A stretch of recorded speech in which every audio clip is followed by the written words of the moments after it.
KBRFradio.com News, I'm Derek Sidian, and this is the weekly news recap, brought to you by Fergus Falls Monument, online at foreverstonememorial.com, memorials that matter. This week, I'll be replaying a couple of the biggest stories from 2025. The Fergus Falls City Council has denied interim use permits for both Elevate and Sugar High, further delaying the sale of cannabis in the city. At the City Council meeting on Monday, the council was set to vote on the permits for both companies when Councilmember Mike Mortensen called into question the definition of attractions in the city's zoning ordinance for cannabis sales. This is absurd, what happened last night. This is unnecessary, further delaying a process that evidently at least half, if not a majority of the City Council are looking to continue to delay.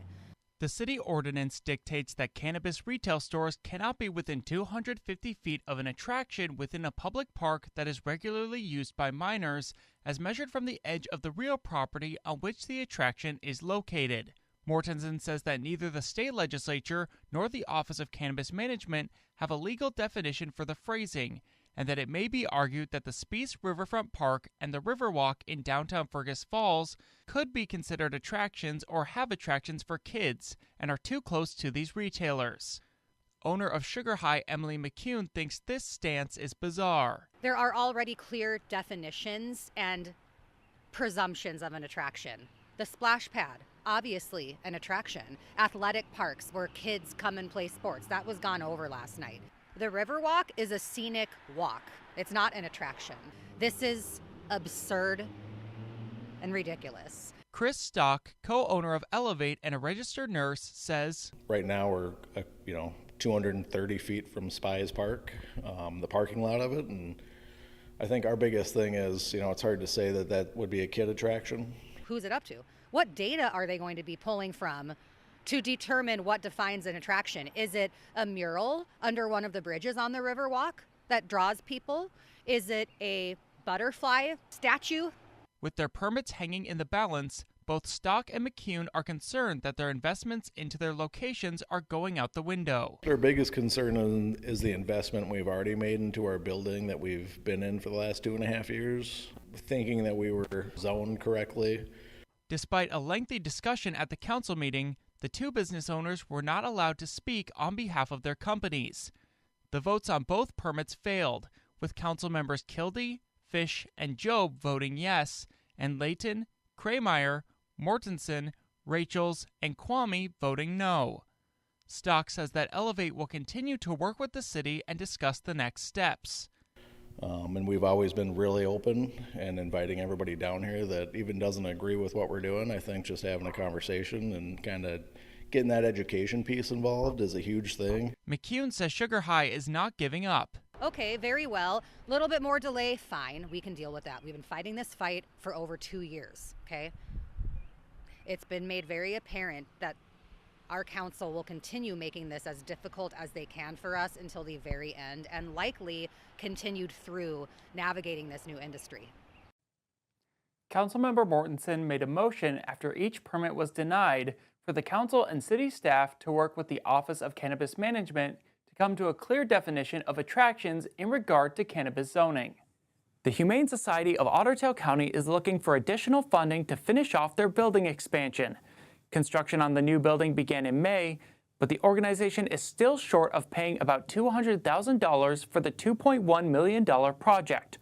Earlier this month, I went to the organization's temporary site and spoke with the executive director about the challenges the Humane Society is facing. The Humane Society of Ottertail County is filled with cats and dogs all searching for a home. Executive Director Chris Cannon says the improvements being made with the ongoing expansion of the facility focus on getting animals adopted faster. Our average length of stay is about 41 days, and that's not ideal. Yes, 41 days. And so, if we have a better spot to highlight these animals, hopefully they're going to be getting adopted a lot more, a lot sooner. Despite massive support from individuals in the county and using $400,000 from its own investment account to jumpstart the project, the Humane Society is still about $200,000 short of the funding it needs to finish construction. Back in May, Chris, along with Christy Lausch of the Humane Society, presented in front of the Fergus Falls City Council, asking for assistance in covering the remaining costs of the expansion project or the temporary location being used during construction.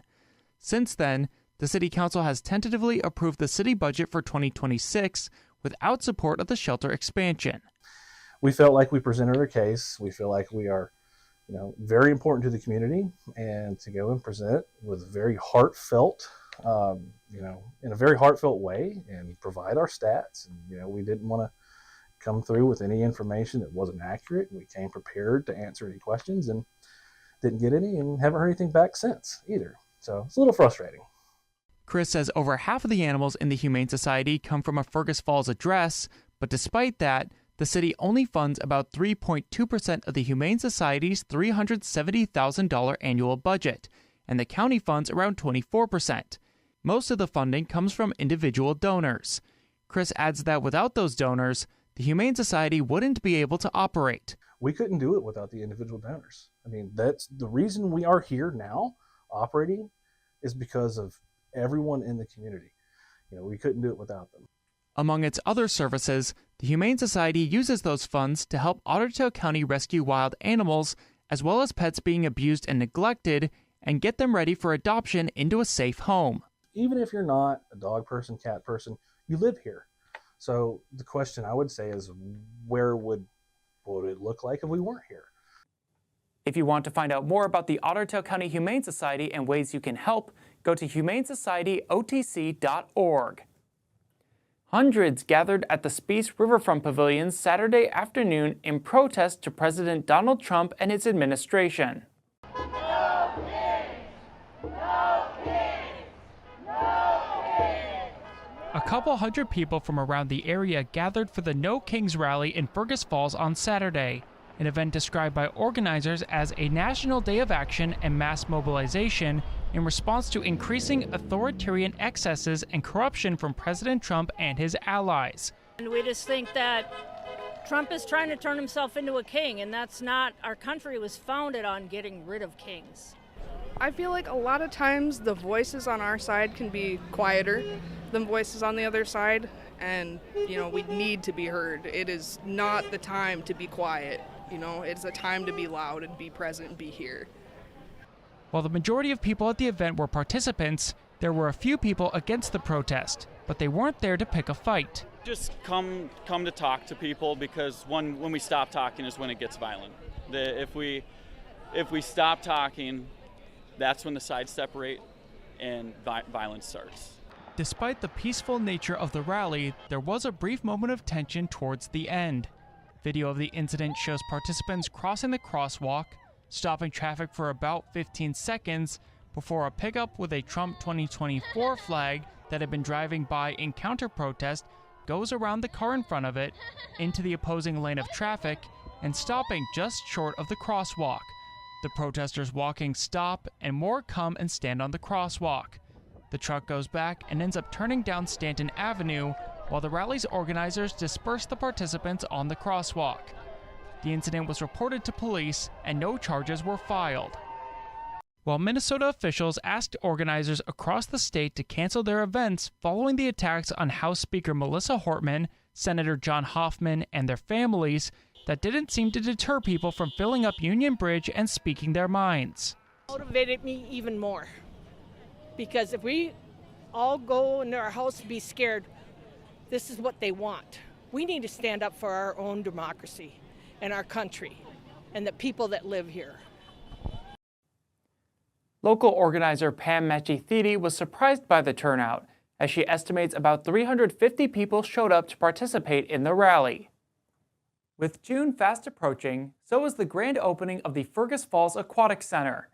On Monday, residents of Fergus Falls will be able to experience the fruits of the $10.8 million project. Last night, the city held an open house for people to check out the facility.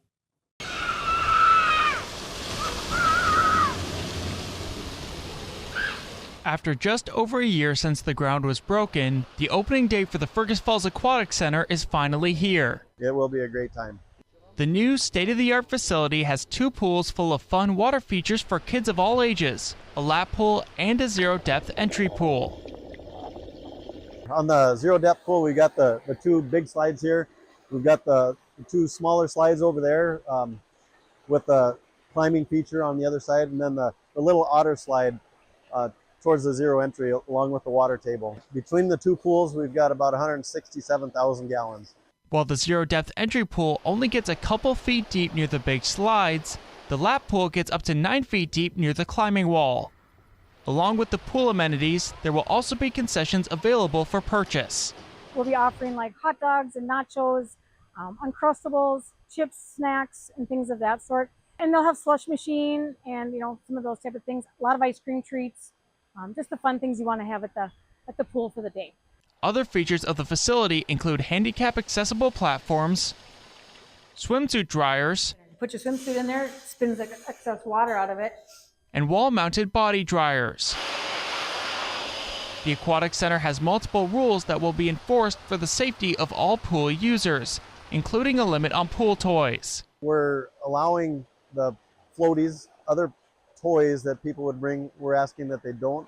So just to play in the water, not bring other things that could potentially harm other people or get into the equipment. Parks and Rec Coordinator Pam Muxfeld says there will not be closed events. Kind of just going to take the first year as it comes, and then maybe we'll look at if we have a slower days, according to what the calendars looks like, then maybe we can look at private parties and private rentals for next year. Same with maybe adding lap swimming for next year, maybe swimming lessons. Those are things to come. We just want to get open first, see what the feel about it is, how staffing looks, and all of that kind of stuff for this year. The grand opening ceremony will begin at 11:45 Monday morning, with the pool opening at noon.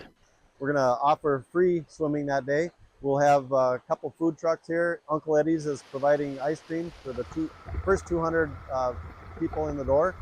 And yeah, it'll be a great day. It's supposed to be 87 degrees, and we're hoping for a lot of good warm days this summer to really use the pool.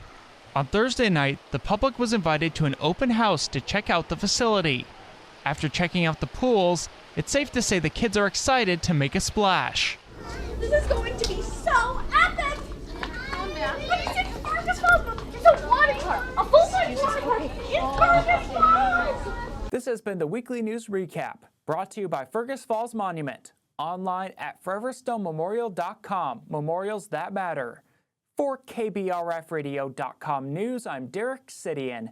Tune in at 5 o'clock every Friday afternoon on KBRFradio.com or on the Fergus Now app to stay up to date with local news. Find more stories on KBRFradio.com. Sign up for email news sent right to your inbox, delivered by Cooper's Office Supply. Happy New Year.